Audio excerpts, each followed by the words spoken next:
नमस्कार। एक बार आप सभी का फिर हिंदी प्रभा यूट्यूब चैनल पर हार्दिक स्वागत, अभिनंदन।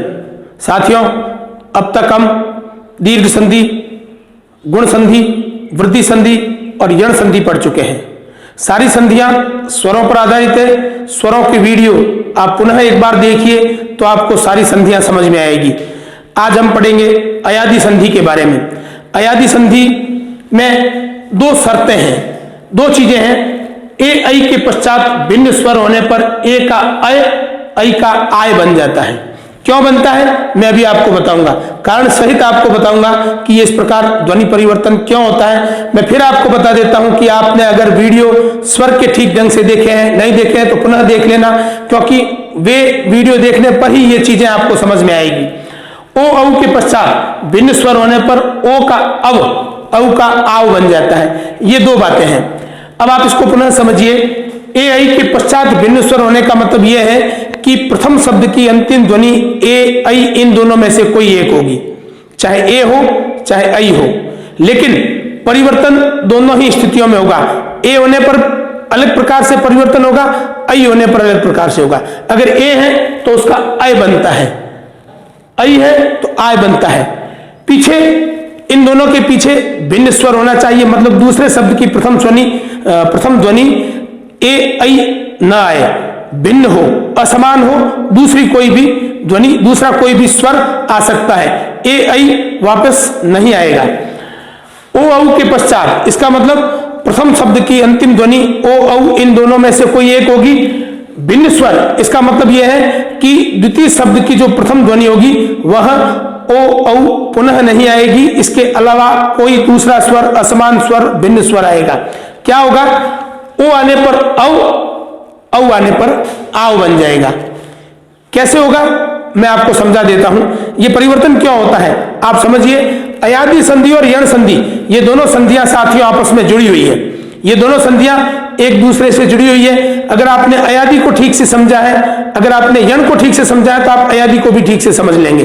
अब आप समझिए कि सबसे पहले तो आप इस बात को समझिए कि ये ए बनता कैसे है।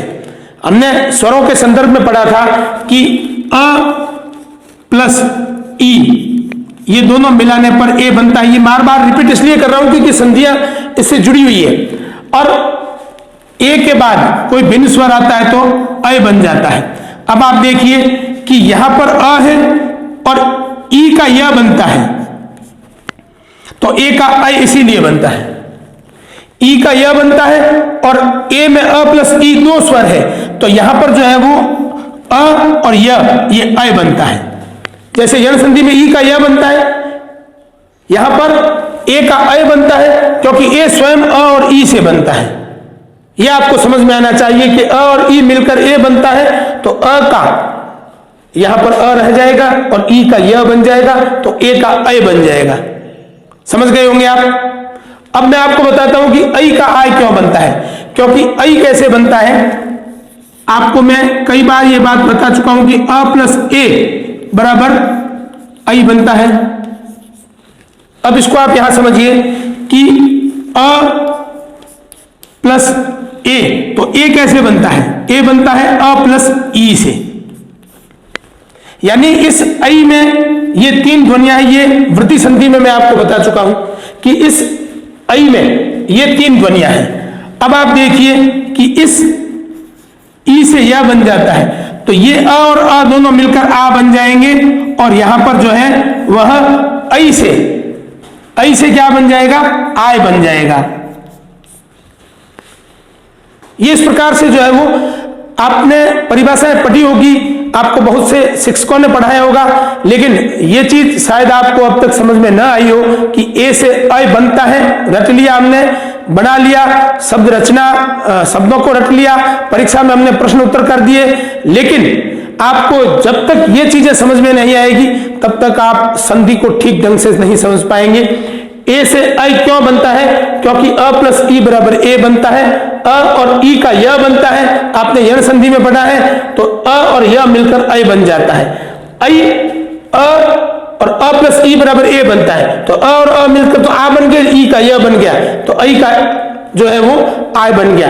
इसी प्रकार जो है वो हम देखते हैं कि ओ का औ बनता है, तो ये ओ जो बनता है वह अ प्लस ऊ से बनता है, अ प्लस ऊ से ओ बनता है। और हमने यण संधि में पढ़ा है कि ऊ से व बनता है, ऊ से व बनता है, ये हमने यण संधि में पढ़ा है। तो अब आप देखिए कि अ और व ये दोनों मिलाकर ओ से व औ बन जाएगा। ओ से क्या बन जाएगा? औ। ये ओ से औ बनने का कारण यही है, दूसरा कोई कारण नहीं है। अब आप देखिए कि औ से आव बनता है, यहां मैं नीचे लिख देता हूं कि औ से आव क्यों बनता है। आप देखिए कि औ स्वयं कैसे बनता है। औ बनता है अ प्लस ओ से, अ प्लस ओ दोनों मिलते हैं, इससे औ बनता है। और ओ कैसे बनता है? अ प्लस ऊ से, हमने यहां पढ़ लिया अ प्लस ऊ से औ बनता है। तो अब ये जो रचना होगी वो होगी अ प्लस ऊ, ओ बनाने के लिए ये और औ बनाने के लिए तीनों। तो यहां पर अ और अ मिलकर आ बन जाएंगे और ऊ का व बन जाएगा, तो यहां पर जो है वो औ का आव बनता है। तो ये इस प्रकार से जो संधि होती है उसको अयादी संधि कहते हैं। एक बार आप समझ गए होंगे, फिर समझा देता हूं कि ए का अ इसलिए बनता है क्योंकि अ और ई मिलकर ए बनता है, तो अ और ई का यण संधि में य बनता है, तो अयादी में अ और य मिलकर ऐ बन जाएगा।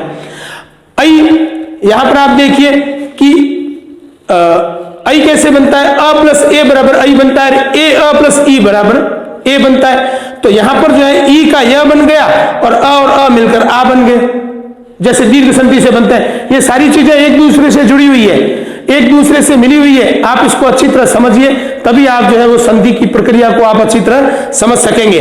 अब आप देखिए कि ओ का औ क्यों बनता है? अ प्लस ऊ बराबर ओ बनता है, ऊ का व बनता है, तो अ और व मिलकर जो है वो औ बन जाता है। औ में अ प्लस ओ है, ओ में अ प्लस ऊ पहले से है, तो अ और ऊ ये औ बन गए, उसमें आगे अ जोड़ दिया तो अ प्लस अ बराबर आ होने के कारण आव बन गया।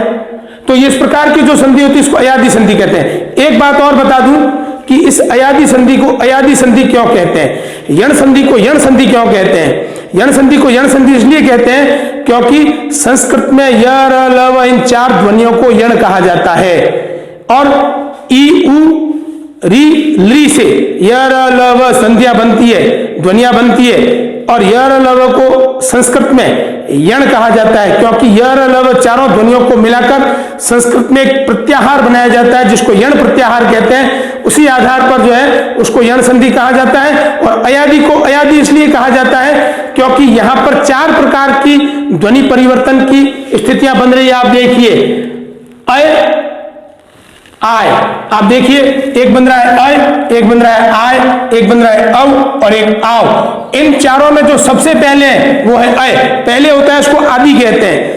अय सबसे पहले, यानी ए ऐ ओ औ, अय आय औ आव, इसमें अय सबसे पहले है और सबसे पहले होता है उसको आदि कहते हैं। तो अय आदि, जिसके आदि में, जिसके प्रारंभ में अय ध्वनि बनती हो उस संधि को अयादी संधि कहते हैं। तो आप समझ गए होंगे। इस वीडियो को आप अंत तक पूरा देखेंगे तभी समझ में आएगा। आप सभी बार बार इन ध्वनियों के, इन स्वर संधि के सारे वीडियो देखें और आगे और अच्छे उदाहरण देकर मैं आपको समझाता रहूंगा।